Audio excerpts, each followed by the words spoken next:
महिला ने 3 दिन की भूख में पानी का एक घूंट लिया। वह अपनी मृत्यु का दिखावा कर अपने परिवार से मुक्त होना चाहती थी। उसके 2 पूर्व पति और बच्चे भी वहीं थे, पर उनके चेहरों पर दर्द या उदासी नहीं झलकती थी। वह इस दिन की काफी समय से तैयारी कर रही थी और अंत्येष्टि के पश्चात वह खुद के लिए एक नया जीवन का निर्माण करने वाली थी।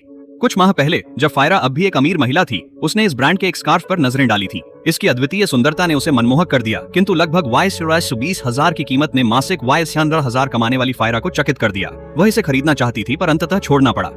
जब वह काम से घर आती है तो उसे ट्यूटर के रूप में पार्ट टाइम काम करना पड़ता है और जो पैसे वह कमाती है उसे 4 लोगों को एक साथ समर्थन करना पड़ता है।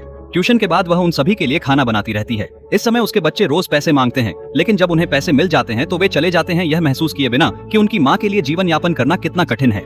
थोड़ा उदास होकर फेला ने एक कुकी पकड़कर कोशिश की और तभी दरवाजे की घंटी से चौंक जाती है। कुकी उसके गले में फंस जाती है, जिससे उसे सांस लेने में कठिनाई होती है और उसे अकेले ही भुगतना पड़ता है, क्योंकि कोई उसकी मदद नहीं करता, जैसे कि उसके परिवार को उसकी परवाह नहीं है। फेला लड़खड़ाकर निकली।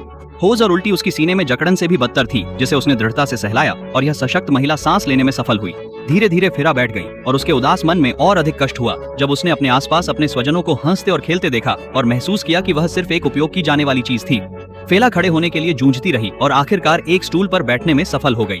बेटी ने पूर्व पति को भोजन लाने दिया। वह फेला के चेहरे पर कोई गोरापन नहीं देख पाता है। फेला ने अपने पूर्व पति की थाली की ओर देखा और एहसास किया कि सालों से उसने अपने बच्चों के जरिए दोनों पूर्व पतियों को अनजाने में मदद प्रदान की है। पूर्व पति ने सप्ताहांत बिताया और दोनों तब खा रहे थे जब फेला अकेला लंच तैयार कर रही थी, सोचते हुए कि यह एक अच्छा दिन होगा। अचानक उसकी गर्भवती बेटी को कुछ पूछना था और जब माँ सहमत नहीं हुई, उसने रोना और हंगामा करना शुरू कर दिया। लेकिन वह अपनी बेटी का विरोध नहीं कर सकी, तो उसे कोई विकल्प नहीं था। वह अपने बेटी की जगह पर कार्यशाला में हिस्सा लेती है, जिसका विषय चिंता को खत्म करना था, और कार्यशाला का विषय चिंता को खत्म करना था। बेला दूरी से देखती रही जब एक आदमी ने अपनी खुद की चिंता के बारे में बात करना शुरू किया। वह कैंसर रोगी के रूप में सामने आता है। वह चिंतित है कि उसके समय का अंत आ रहा है। वह अपने जीवन के बाकी समय का आनंद लेना चाहता है।